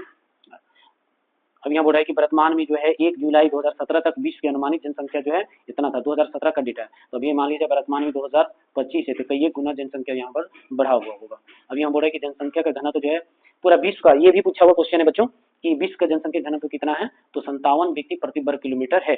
विश्व की जनसंख्या वितरण घनत्व असमान है, एक जैसा नहीं है ना। अभी हम लोगों ने जनसंख्या का वितरण या उसका घनत्व असमान है, इसके विषय में पढ़ के आ रहे हैं कि जहां पर प्राकृतिक संसाधन या आर्थिक रूप से समृद्ध या फिर कह सकते हैं कि उद्योग वगैरह लगा हुआ हो, तो वहां जो है सघन जनसंख्या पाई जाती है, और जहां पर प्राकृतिक संसाधन ना के बराबर पाई जाती है या फिर कहिए कि वहां पर जो है विरल जनसंख्या पाई जाती है। अब आगे हम लोग विश्व की 2/3 लगभग जनसंख्या यूरोप और एशिया में निवास करती है। 2/3 जनसंख्या जो है कहाँ पर निवास करती है, तो आपका जो है यूरोप और एशिया में निवास करती है ना। जो स्थल लगभग 40% भाग से घिरे हुए हैं, शेष 1/3 60% स्थलीय भाग को घेरे हुए हैं। इस प्रकार जनसंख्या के घनत्व को भारी असमानता, संसार के कई भाग जन शून्य है, वहां पर तो है ही नहीं। जैसे अभी हम लोग देख लेते हैं मानचित्र में ही देखते हैं कि कहाँ जन शून्य है, तो जन शून्य जो है बच्चों इसमें, जिसको ग्रीन लाइन कहते हैं, इसमें जो है एकदम जो है जन शून्य आपको देखने को मिलेगा। ये सारे में जो है जन शून्य आपको देखने को मिलेगा, एकदम आदमी नहीं वहां मिलेगा, क्योंकि इतना ठंड है कि वहां लोग रहने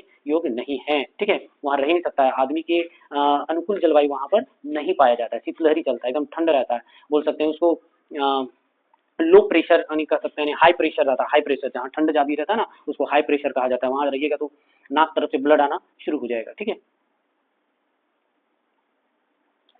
अब यहाँ हम लोग देख रहे थे, इसको देख लेते हैं। यहाँ बोले वर्तमान में 1 जुलाई 2017 में अनुमान जो है विश्व में कितना जनसंख्या 7.5 अरब, और वहाँ की जनसंख्या घनत्व 57 व्यक्ति प्रति वर्ग किलोमीटर। ये आपको पूछेगा यार, पूछा हुआ क्वेश्चन है। ठीक है, और यहाँ पर जो है अभी हम मोनाको की बात देख लेते हैं। इसी प्रकार जनसंख्या के घनत्व के भारी असमानता, संसार के कई भाग में जनशून्य, अभी हम लोग देख के आ रहे हैं जनशून्य बोले जनघनत्व 1 व्यक्ति प्रति वर्ग किलोमीटर है। वहां पर जो है ना जो है 1 व्यक्ति प्रति वर्ग किलोमीटर में रहता है, नहीं मर भी जाएगा तो देखने वाला कोई नहीं।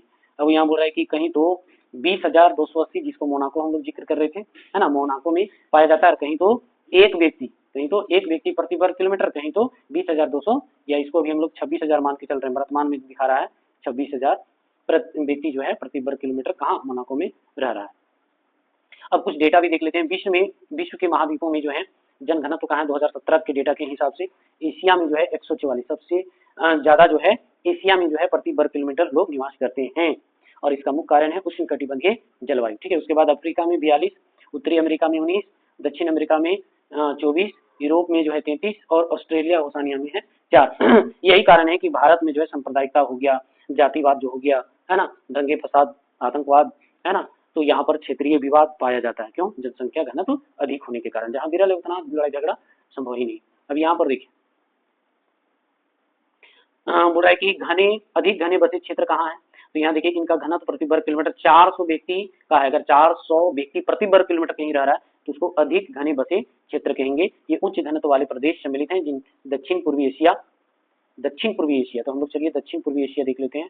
आपका ये हो गया दक्षिण, ये जो हो गया ये वाला भाग हो गया आपका एशिया का दक्षिण, और ये हो गया आपका पूरब है ना, तो दक्षिण पूर्वी एशिया, ये हो गया आपका पूरब और ये हो गया आपका दक्षिण, तो और ये हो गया पूरा एशिया, क्या हो गया एशिया। ठीक है, तो एशिया का बोल रहा है कि दक्षिणी पूर्वी, तो दक्षिणी ये वाला हो गया, ये वाला भाग, और पूर्वी, तो यहाँ पर जो है सघन जनसंख्या पाई जाती है। ठीक है, ये हो गया दक्षिणी पूर्वी एशिया। हम लोग देख लें दक्षिणी पूर्वी एशिया के अंतर्गत कौन कौन देश आता है। भारत आता है, बांग्लादेश आता है, श्रीलंका आता है, पाकिस्तान आता है, फिलीपाइंस आता है ना, ताइवान आता है, पूर्वी चीन आता है, कोरिया आता है, जापान भी सम्मिलित है इसमें। इसमें दक्षिण पूर्वी एशिया में, ठीक है। अब यहाँ पर प्रति वर्ग किलोमीटर जनसंख्या का औसत घनत्व जो है 382 है। ये भारत का भी है, याद रखना है। भारत का जनसंख्या घनत्व 2011 के अनुसार जो है 382 है, ठीक है। बांग्लादेश का कितना है 1266 और चीन में कितना है 148 2017 का ये सब डेटा हुआ है। जापान का है 335 और इस क्षेत्र जो है इस क्षेत्र में सघन जनसंख्या क्षेत्र के प्रमुख कारण कृषि के लिए उत्तम जलवायु। देखिए यहाँ पर सघन जनसंख्या क्यों पाई जाती है, तो कृषि के अनुकूल जलवायु वहां पर पाई जाती है। यही कारण है कि यहाँ पर सघन जनसंख्या पाया जाता है, ठीक है। अब यहाँ है उपजाऊ मिट्टी, विशाल समतल मैदान, सिंचाई के लिए विशाल सदावाहिनी नदियां, सालों भर जो है जिस नदियां में पानी बहती रहती है उसको सदावाहिनी कहा जाता है। सामाजिक एवं धार्मिक रीति रिवाज पाया जाता है। अब आगे आते हैं उत्तरी पश्चिमी यूरोप। उत्तर पश्चिमी यूरोप में यूरोप का यह क्षेत्र विशाल विश्व का बहुत सघन जनसंख्या वाला क्षेत्र है। तो उत्तर पूर्वी यूरोप को चलिए हम लोग देख लेते हैं। उत्तर पूर्व यूरोप, उत्तर यानी ये तो आपका यूरोप है, तो उत्तर हो गया यानी नॉर्थ इधर हो गया, फिर पूरब है ना इधर वाला। तो उत्तर पूरब में जो है जनसंख्या जो है क्या बोल रहा है कि घनत्व पाया जाता है। अब यहाँ पर उत्तरी यूरोप में यहाँ जो है विशाल और सघन जनसंख्या वाला जो है क्षेत्र है। यहाँ अधिकांश देशों में जो है जनसंख्या का घनत्व 117 व्यक्ति प्रति वर्ग किलोमीटर। देखिए यूरोप का कितना बोल रहा है 117, तो कहीं ना कहीं एशिया से कम है, ठीक है ना। और इनमें जो है ब्रिटेन, फ्रांस, हॉलैंड, बेल्जियम, पश्चिमी जर्मनी, स्विट्जरलैंड विशेष उल्लेखनीय है, जिसमें से 117 व्यक्ति प्रति वर्ग किलोमीटर लोग निवास करते हैं, ठीक है। अब यहाँ देखिए यह प्रदेश में खनिज की दृष्टि से संपन्न भी है, यानी उत्तरी पश्चिमी यूरोप जो है खनिज के दृष्टिकोण से क्या है संपन्न है, यानी वहां पर प्रचुर मात्रा में जो है खनिज संपदा पाई जाती है। और वहाँ उद्योग धंधों का भारी विकास भी हुआ है। खास करके ब्रिटेन में जो है औद्योगिक क्रांति 1850 के दशक में हुआ था। सबसे पहले जो है ब्रिटेन में ही जो है औद्योगिक क्रांति हुई थी। कब 1850 में, ये हिस्ट्री का क्वेश्चन है। अब यहाँ पर देख सकते हैं कि यहाँ कृषि का भी उन्नत, इस प्रदेश में जनसंख्या का उच्च घनत्व चहुमुखी उन्नति के कारण संभव हुआ है। उच्च घनत्व के होते हुए भी यहाँ लोगों का जो जीवन स्तर है काफी ऊंचा है, ठीक है ना। तो हम लोग सब जो है पूरा दुनिया जो है उत्तरी पश्चिमी जो यूरोप का फॉलोअर है, जिसको पश्चात देश भी कहा जाता है। और मध्य एवं उत्तरी पूर्वी संयुक्त राज्य अमेरिका, दक्षिणी पूर्व कनाडा विश्व का सर्वाधिक घनत्व वाला। ये तो हम लोग एक करके देखे भी थे, ठीक है ना। और औद्योगिक दृष्टि से यह विश्व का अति विकसित भाग है, यानी बहुत ज्यादा डेवलप है, नगरीकरण है ना। टेक्नोलॉजी में तो एकदम हाई फाई लगा हुआ है, नहीं कह सकते वाईफाई एकदम चारों तरफ है। अपनी आर्थिक समृद्धि के कारण जो है यह विश्व के सभी लोगों के लिए आकर्षण बना हुआ है। सब कुछ जो है मध्य और उत्तरी पूर्वी अमेरिका में जो है रहना ज्यादा पसंद करता है, क्योंकि वहाँ जो है नगरीकरण है, काफी जो है डेवलप है, लोग वहाँ रहना, जिसका लिविंग स्टैंडर्ड जिसका इकोनॉमिक रूप से बहुत स्ट्रॉन्ग है, तो यहाँ पर रहना ज्यादा पसंद करते हैं। इन्हीं कारणों से जो है जनसंख्या का घनत्व जो है अधिक पाया जाता है, ठीक है। यहाँ के लोग जीवन स्तर जो है कह रहा है कि विश्व में सबसे ऊंचा है। विश्व में जो है सबसे ऊंचा जो है लिविंग स्टैंडर्ड कहाँ है, तो मध्य एवं उत्तरी पूर्वी संयुक्त राज्य अमेरिका तथा कनाडा वगैरह में जो है बहुत ज्यादा है, ठीक है। यहाँ के लोगों का जीवन स्तर, यानी इसको बोला जाता है पहली दुनिया, क्या कहा जाता है पहली दुनिया। और दूसरी दुनिया किसको कहा जाता है, सोवियत संघ, यानी रूस को जो है दूसरी दुनिया कहा जाता है। तीसरी दुनिया में हम लोग हैं, है ना। दक्षिण पूर्वी एशिया वाले जो हैं तीसरी दुनिया में, अर्थात भारत जो है तीसरी दुनिया में। तो समझ सकते हैं कि हम लोग जैसे अल्प विकसित देश में रहते हैं तो अपने आप को सोचते हैं कि हम लोग बहुत रिच हैं, बहुत डेवलप है, तो आप पहली दुनिया में अगर चले जाएंगे तो कहीं शॉर्ट ना लग जाए जो अचानक जाएगा। अब आगे हैं मध्य घनत्व वाले क्षेत्र देखेंगे। मध्य घनत्व वाले क्षेत्र जो है इनमें से प्रति 50 से लेकर 250 व्यक्ति प्रति वर्ग किलोमीटर लोग रहते हैं। मध्य घनत्व के प्रदेश के अंतर्गत आते हैं। वस्तुतः इन प्रदेशों में ना तो जनसंख्या बहुत ज्यादा है और ना ही बहुत कम है, ठीक है ना। ऐसे प्रदेश में सभी महाद्वीपों में फैले हुए पाए जाते हैं। एशिया, बर्मा, थाईलैंड, मंचूरिया कहाँ जानते हैं, चीन में, ठीक है ना। वियतनाम, इंडोनेशिया, ईरान, इराक में, यूरोप में, ठीक है ना। ये जो है मध्य है, ना ही ज्यादा है ना कम है, ठीक है। अब यहाँ पर जो है फिर आप कम घनत्व वाले में देखिएगा, इनका प्रति वर्ग किलोमीटर 5 से 50 है, ठीक है। अब आगे देखते हैं हम लोग जन विहीन वाले देख लेते हैं, ठीक है ना। जन विहीन का क्षेत्र कहाँ है, यानी भूतल 70% भाग जनसंख्या घनत्व जो है मनुष्य के प्रति वर्ग किलोमीटर से भी, यानी बोल रहा है कि यानी मनुष्य का प्रति, यानी एक व्यक्ति प्रति वर्ग किलोमीटर, यानी 70% ऐसे भाग हैं जहाँ पर बहुत कम जनसंख्या पाई जाती है। बोला है कि पृथ्वी के विशाल प्रदेश इस प्रकार का निर्जन क्षेत्र है। निर्जन मतलब जनसंख्या ना के बराबर पाई जाती है। अटलांटिक महाद्वीप तो पूर्णतः निर्जन है, वहां पे रहता ही नहीं है, ठीक है ना। यहाँ पर जैसे कि हम लोग इस तरफ की बात कर रहे हैं, यहाँ पर जो है तो जनसंख्या रहता ही नहीं है, ठीक है ना। यहाँ पर पूरा निर्जन है, वहाँ लोगों के अनुकूल जलवायु नहीं है, वहाँ बहुत जो है हाई प्रेशर है। अब यहाँ पर अंटार्कटिक महाद्वीप की पूर्णतः निर्जन है। ग्रीनलैंड में भी हमने दिखाया था, ग्रीनलैंड कहाँ पर है, तो ये है आपका ग्रीनलैंड, यहाँ पर भी निर्जन पाया जाता है, ठीक है। और यहाँ पर देखिए ग्रीनलैंड हो गया, थोड़े से परिवार निवास करते हैं कनाडा के उत्तरी भाग में, साइबेरिया तो टुंड्रा प्रदेश है, यहाँ भी लोग बहुत कम पाया जाता है। मंगोलिया में जो है ना, यहाँ पर जो है गोबी मरुस्थल पाया जाता है, वहाँ भी बहुत कम जनसंख्या पाए। आपको गोबी वाला पूछ सकता है कि गोबी मरुस्थल कहाँ है, तो मंगोलिया में, ठीक है ना। और साइबेरिया टुंड्रा प्रदेश कहाँ है, तो ये जो है रूस में है। थोड़ा एक सहारा मरुस्थल कहाँ है, अफ्रीका में। कालाहारी मरुस्थल कहाँ है, अफ्रीका में, जहाँ पर जन विहीन है, वहाँ पर जीव के लिए जो है अनुकूल जलवायु नहीं पाया जाता है। अरब और थार मरुस्थल कहाँ है, भारत में, राजस्थान राज्य में, जहाँ पर जनसंख्या विरल पाया जाता है। तथा ऑस्ट्रेलिया के मरुस्थल पोंटागोनिया। अब मरुस्थल में जो है कि वहाँ ना जल पाया जाता है, ना खनिज तो पाया जाता है, लेकिन जल, जीने के लिए जल चाहिए, है ना, पेड़ पौधे चाहिए, ठीक है। तो वहाँ पर जो है यही कारण है निर्जन जनसंख्या पाया जाता है। अमेजन नदी बेसिन, कांगो बेसिन, इस प्रकार के क्षेत्र हैं। इन प्रदेशों में वार्षिक जो है 25 सेंटीमीटर से कम भी वर्षा होता है, यानी बहुत कम वर्षा होता है, जिसके कारण लोग वहाँ खेती बाड़ी कर नहीं पाते, तो वहाँ रहेगा कैसे, ठीक है ना, बालू थोड़ी खाएगा। अब यहाँ जो है ये प्रदेश तथा उच्च मरुस्थल या बर्फ से ढके प्रदेश हैं।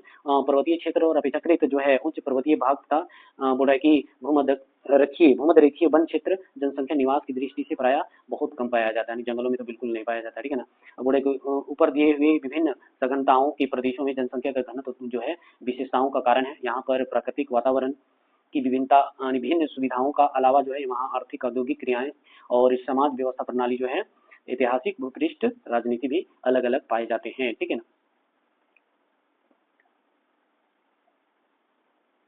अब हो रहा है कि विश्व जनसंख्या वृद्धि। अब विश्व जनसंख्या वृद्धि का भी एक डिफिनेशन है बच्चों। हो रहा है कि किसी भी क्षेत्र में एक विशेष समय अवधि के दौरान हुए जनसंख्या में परिवर्तन को जनसंख्या वृद्धि कहा जाता है।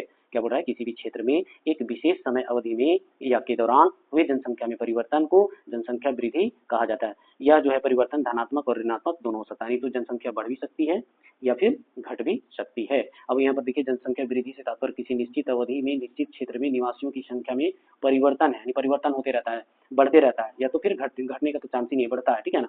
अभी जितना तेजी से जो है टेक्नोलॉजी और डिस्पेंसरी या दवा खाना तेजी से विकास हो रहा है, रिसर्च हो रहा है, नए नए दवाओं का जो है संशोधन कर सकते हैं, अनुसंधान हो रहा है, शोध हो रहा है, तो बहुत कम बच्चे से जो है मर रहे हैं, ठीक है ना। तो जिसके कारण तेजी से जनसंख्या बढ़ रही है। अब यहाँ यदि किसी क्षेत्र में जनसंख्या में निश्चित अवधि में वृद्धि होती है तो वह धनात्मक वृद्धि कहलाती है, यानी निश्चित अवधि में जनसंख्या क्या हो रही है, बढ़ रही है, तो उसको धनात्मक वृद्धि कहेंगे, ठीक। किंतु जब इसकी संख्या में कमी आती है तो वह ऋणात्मक वृद्धि कहलाती है। इसे निरपेक्ष संख्या अथवा प्रतिशत के रूप में भी व्यक्त किया जा सकता है। जनसंख्या परिवर्तन की किसी देश की आर्थिक प्रगति, देखिए बोला जनसंख्या परिवर्तन जो है किसी देश की आर्थिक प्रगति, सामाजिक उत्थान और मानव कल्याण के स्तर को सूचक। अगर जनसंख्या बढ़ रही है और आर्थिक प्रगति हो रही है ना, कह सकते हैं जनसंख्या बढ़ना और अगर आर्थिक प्रगति हुआ तो जनसंख्या को पॉजिटिव माना जाएगा। और जनसंख्या बढ़ने के बाद जो है सांप्रदायिकता फैल जाता है ना, या फिर दो देश आपस में झगड़ा करने लगते हैं सीमावाद को लेकर के, आतंकवाद को लेकर के, तो कहीं ना कहीं जो है ये नकारात्मक माना जाएगा। जनसंख्या वृद्धि भी एक प्रकार का नकारात्मक है या तो पॉजिटिव है। अगर आपका आर्थिक प्रगति हो रही है, सामाजिक उत्थान हो रहा है, मानव का कल्याण हो रहा है, जनसंख्या बढ़ रही है, तब तो धनात्मक माना जाएगा। लेकिन अगर जनसंख्या परिवर्तन हो रहा है, बढ़ रहा है, और फिर आर्थिक प्रगति ना होकर के आर्थिक दुर्गति हो, सामाजिक उत्थान की जगह जो है बत्थान हो, मानव कल्याण की जगह जो है मानव हत्या हो, तो फिर इसको नेगेटिव माना जाएगा। अब यहाँ देखिए क्या क्या बोल रहा है, विश्व के प्रमुख देशों में न्यूनतम जनसंख्या वृद्धि दर, सबसे कम जो है जनसंख्या वृद्धि दर कहाँ दिखा रहा है, इस्टोनिया में दिखा रहा है, ठीक है। यहाँ पर डेटा कब का हम लोग करंट देख लेते हैं, 2015 में तो माइनस में चला गया, ठीक है। ये सब जो है ऐसे देश हैं जहाँ पर जनसंख्या वृद्धि दर जो है माइनस में दिखा रहा है।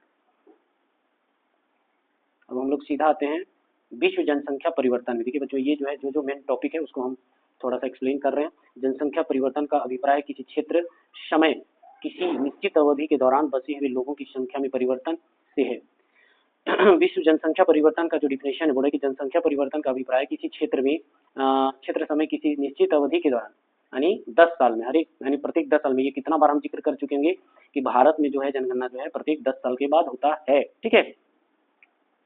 और इसके दौरान जो है अगर जनसंख्या में परिवर्तन होता है तो उसको हम लोग जनसंख्या परिवर्तन बोलेंगे या वृद्धि बोलेंगे, ठीक है।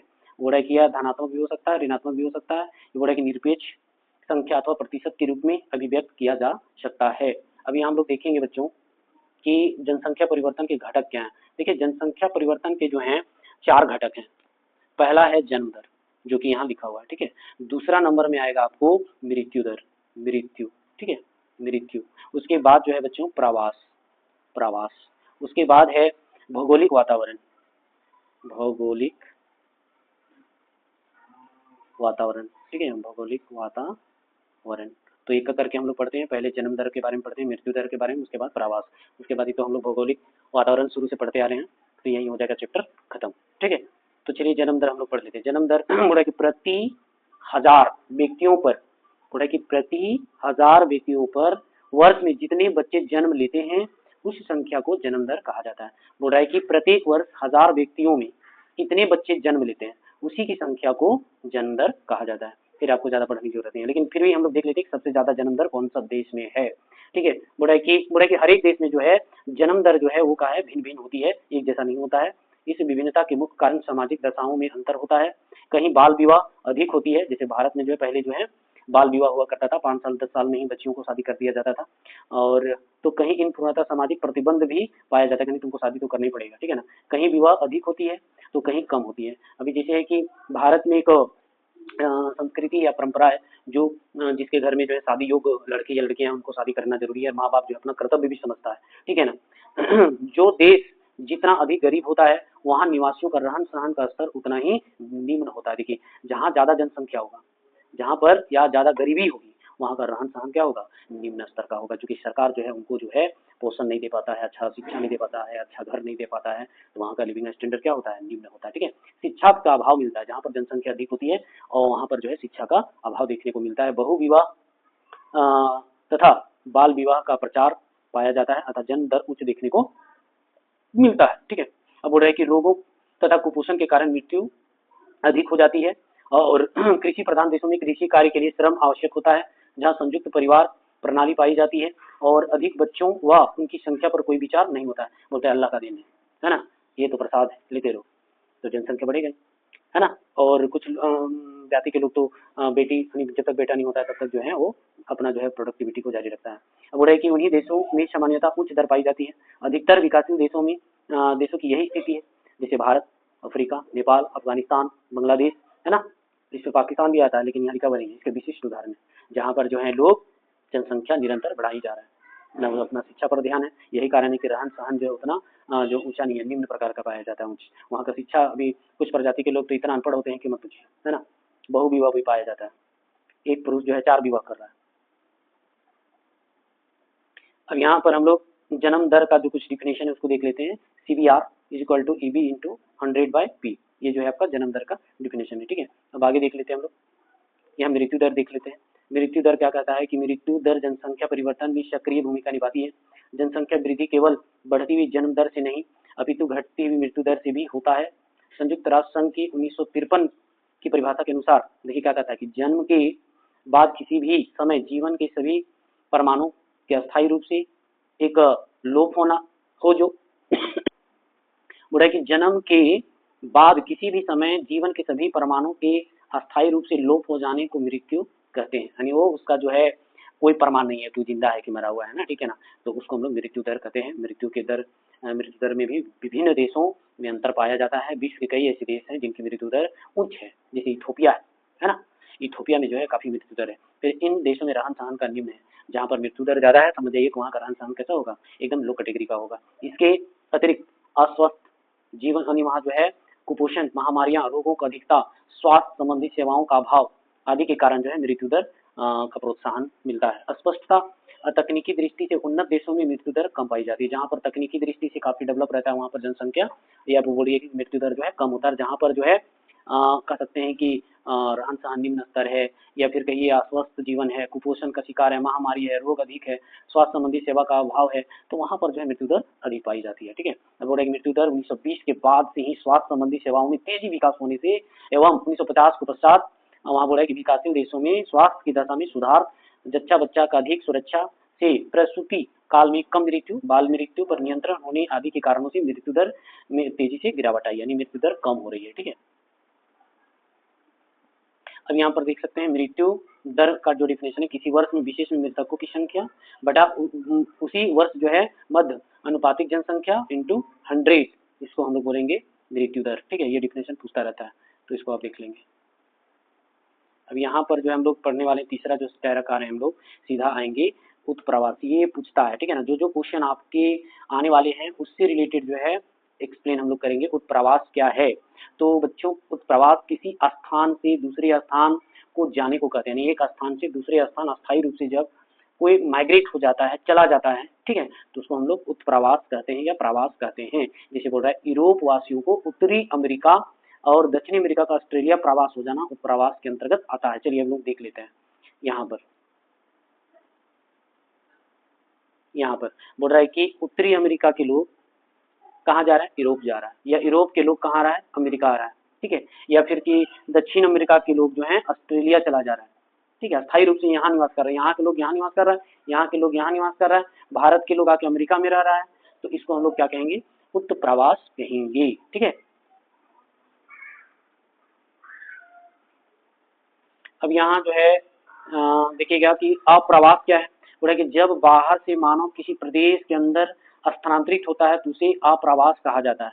जब बाहर के लोग आकर के कोई दूसरे प्रदेश में आ जाते हैं, जैसे प्रदेश की बात कर रहे हैं, देश की बात नहीं कर रहा है, तो यहाँ जैसे मान लिया जाए कि बिहार के लोग आकर के झारखंड में निवास कर रहे हैं, या पश्चिम बंगाल के लोग झारखंड में आके निवास कर रहे हैं, तो इसको हम लोग अप्रवास कहेंगे। बोल रहा है कि जैसे उत्तरी अमेरिका के पूर्वी तट क्षेत्र यूरोपीय लोग प्रवास कर रहे हैं, कहाँ के लोग? यूरोप के लोग जो है प्रवास कर रहे हैं। यहाँ पर देखिए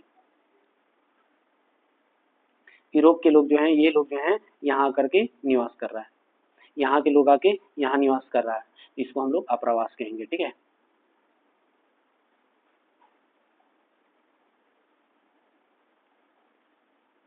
बोल रहा है कि उत्तरी अमेरिका के पूर्वी तट क्षेत्र यूरोप के लोग आकर के प्रवास हो जा रहे हैं। यहाँ जीवकोपार्जन की सुविधाओं के कारण बाहर से लोगों के लिए आकर्षण बना हुआ है। यूरोप के लोग कहाँ चले जा रहे हैं? अमेरिका में चले, या अमेरिका के लोग कहाँ चले जा रहे हैं? यूरोप में चले जा रहे हैं। दक्षिण अमेरिका के लोग कहाँ चले जा रहे हैं? यूरोप चले जा रहे हैं। किसको लेकर के? तो यहाँ बोल रहा है जीवकोपार्जन की सुविधा के कारण लोग एक जगह से दूसरी जगह प्रवास हो जाते हैं। बोल रहा है कि देश, समय, कारण, संख्या आदि है इसका घटक। ठीक है, विभिन्न प्रवास के विभिन्न पक्ष हैं। क्यों? तो देश देख रहा है कि ज्यादा वहाँ रोजी रोजगार और सुख सुविधा है। समय विपरीत होने के कारण अपना देश छोड़ना पड़ता है। कुछ ऐसा पॉलिटिकल रीजन होता है जिसके कारण, या संख्या अधिक हो जाने के कारण लोग अपना देश छोड़ करके दूसरे देश चले जाते हैं। अब यहाँ पर देखते हैं कि स्थान के आधार पर जो है प्रवास होता है। कोई व्यक्ति स्थानांतरण के दौरान कहाँ जाता है, इसके आधार पर स्थानांतरण 4 प्रकार के जो हैं होते हैं। बोला स्थानीय प्रवास जो है कि एक गांव से दूसरे गांव जाना, गांव टू गांव या विलेज टू विलेज। फिर कहेंगे कि एक प्रदेश से दूसरे प्रदेश, बिहार से झारखंड, झारखंड से बिहार, पश्चिम बंगाल से झारखंड, तो इस तरह हम लोग स्थानीय प्रवास कहेंगे। अंतर राज्यीय प्रवास, ये हो गया एक राज्य से दूसरे राज्य में जाना, अंतर राज्यीय प्रवास होगा। ठीक है, स्थानीय गांव टू गांव, लेकिन जब एक राज्य से दूसरे राज्य जा रहा है तो उसको हम लोग बोलेंगे अंतरराज्यीय प्रवास। ठीक है, अब यहाँ पर अंतरराष्ट्रीय प्रवास के मतलब है कि कोई भारत के लोग यूरोप में जाकर के जो अपनी प्रॉपर्टी खरीद रहा है, ब्रिटेन में जाकर खरीद रहा है, ऑस्ट्रेलिया में जाकर खरीद रहा है, तो उसको अंतरराष्ट्रीय बोलेंगे। अंतरराष्ट्रीय का मतलब एक महाद्वीप से दूसरे महाद्वीप में जा रहा है। अंतरराष्ट्रीय मतलब है कि अपने ही एशिया में कोई दूसरे देश जा रहा है, तो उसको हम लोग अंतरराष्ट्रीय प्रवास। लेकिन अंतर महाद्वीपीय, अब है एशिया का जा रहा है उत्तरी अमेरिका, या फिर ऑस्ट्रेलिया जा रहा है, या फिर दक्षिणी अमेरिका जा रहा है, तो उसको अंतर महाद्वीपीय प्रवास कहेंगे। ठीक है, अब यहाँ जो है स्थानीय प्रवास में जब कोई व्यक्ति एक गांव से दूसरे गांव, एक जिले से दूसरे जिले तक प्रवास करता है तो उसको स्थानीय प्रवास कहलाता है। ठीक है, अंतरराज्यीय प्रवास में क्या बोल रहा है? जब कोई एक व्यक्ति दूसरे या व्यक्तियों का समूह जो है एक राज्य से दूसरे राज्य को प्रवास करता है तो उसको अंतरराज्यीय, अभी बिहार के लोग झारखंड में हावी है तो इसको अंतरराज्यीय प्रवास कहेंगे, है ना। राजस्थान से मरवाड़ियों का व्यापार के लिए महाराष्ट्र, तमिलनाडु, अभी मरवाड़ी लोग तो झारखंड में भी देखेंगे कि ज्यादा स्वीट्स दुकान वगैरह, कपड़ा का दुकान खोल के बैठा हुआ है, इसको हम लोग अंतरराज्यीय प्रवास कहेंगे।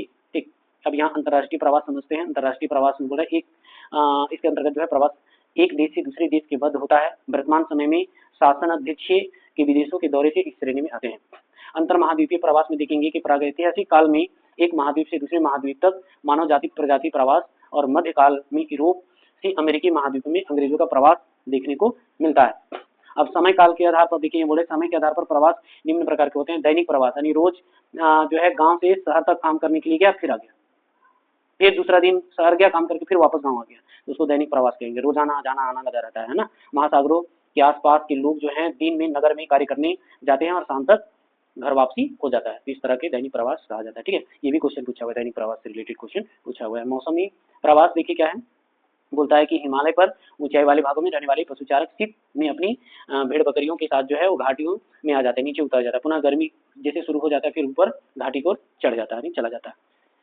तीसरा है अस्थायी प्रवास, जो है जो कहता है कि अमेरिकी महाद्वीपों की खोज होने के बाद जो है स्पेन और पुर्तगाल से असंख्य लोग जो हैं दक्षिण अमेरिका तथा ब्रिटेन, जर्मनी, फ्रांस से उत्तरी अमेरिका में जाकर लोग जो हैं बस गए हैं, तो ये अस्थायी रूप से जाकर के लोग बस गए हैं। ठीक है, और प्रवास से रिलेटेड जो है अब यहाँ पर देखेंगे जनसंख्या स्थानांतरण के कारण क्या है। बोल रहा है कि स्थिति, जलवायु, मृदा, जलापूर्ति, खनिज, उद्योग, परिवहन सुविधाएं, सरकारी नीतियों के कारण जो है एक जगह से जनसंख्या दूसरी जगह ट्रांसफर होती है या माइग्रेट होती है या प्रवास होता है, उत्प्रवास होता है, चाहे वो दैनिक प्रवास हो, मौसमी प्रवास हो, अस्थायी प्रवास हो, अंतर महाद्वीपीय हो या अंतरराज्यीय हो, है ना, स्थानीय हो। ठीक है, इसका मुख्य कारण क्या है, स्थिति। जब स्थिति ठीक नहीं होती है तो लोग एक जगह से दूसरे, जलवायु भी अनुकूल नहीं है, मानव के अनुकूल जलवायु नहीं है तो वहाँ लोग नहीं रहते हैं। ठीक है, मृदा, जहाँ उपजाऊ मिट्टी होती है वहाँ लोग निवास करते हैं, जहाँ पर जल की सुविधाएं होती है वहाँ से लोग चले जाते हैं, जहाँ खनिज संपदा ज्यादा पाया जाता है लोग वहाँ निवास करते हैं, जहाँ उद्योग रहता है तो वहाँ लोग रोजी रोजगार के लिए लोग प्रवास कर जाते हैं, जहाँ परिवहन की सुविधाएं होते हैं, देखते हैं अक्सर लोग रोड की साइड घर बनाते हैं, तो जहाँ पर परिवहन की सुविधाएं होती है लोग, सरकारी नीति अगर अच्छा नहीं तो राज्य छोड़ना ही अच्छा लगता है, लोग छोड़ के दूसरे राज्य चले जाते हैं। अब प्रवास जो है बच्चों, प्रवास के कारण थोड़ा सा समझ लेते हैं हम लोग। प्रवास, ये क्वेश्चन हमेशा पूछता है, प्रवास के दो कारण। ठीक है, प्रवास के जो है कारण हम लोग पढ़ने वाले दो प्रकार का है, एक है प्रतिकर्ष, ये हमेशा क्वेश्चन जो है पूछता है, ये लास्ट हम लोग पढ़ रहे हैं, प्रतिकर्ष, और एक होता है अपकर्ष। क्या होता है, अपकर्ष। ठीक है, इसको भी आप लोग जरूर जानिए। प्रतिकर्ष का मतलब होता है बच्चों, जब बेरोजगारी, रहन सहन की निम्न दशा या राजनीतिक उपद्रव, प्रतिकूल जलवायु, महामारियां, अशांति, लड़ाई झगड़ा के कारण जो है एक जगह से दूसरी जगह पर जो है लोग चले जाते हैं, तो उसको हम लोग प्रतिकर्ष कहेंगे। क्यों, प्रतिकर्ष का क्या कारण है, यानी बोलते हैं प्रतिकर्ष प्रवास क्या है, तो जब बेरोजगारी के कारण, रहन सहन की निम्न दशा के कारण, राजनीतिक उपद्रव, प्रतिकूल जलवायु, महामारी, अशांति, लड़ाई झगड़ा अगर होते रहता है तो लोग उस जगह को छोड़ करके अन्य जगह पर जो है लोग माइग्रेट हो जाता है, उसको प्रतिकर्ष प्रवास कहा जाता है। यहाँ पर दूसरा पक्ष हम लोग देखेंगे, अपकर्ष प्रवास क्या है, तो यहाँ काम के बेहतर अवसर, रहन सहन की अच्छी दशा, शांति, सुरक्षा, अनुकूल जलवायु देख करके लोग जब प्रवास करता है, शिक्षा को लेकर के एक जगह दूसरी जगह जाता है, काम को बेहतर अवसर के लिए लोग जाते हैं, है ना, या शांति को लेकर के जाते हैं, तो उसको हम लोग अपकर्ष प्रवास कहते हैं। इसमें अंतर स्पष्ट करने के लिए क्वेश्चन आता है, ये VVI है, बहुत इंपॉर्टेंट है। ठीक है, तो बच्चों आज का क्लास यहीं पर समाप्त होता है। धन्यवाद, नमस्कार, वंदन। ठीक है, और लाइक, सब्सक्राइब, शेयर जरूर करें। धन्यवाद।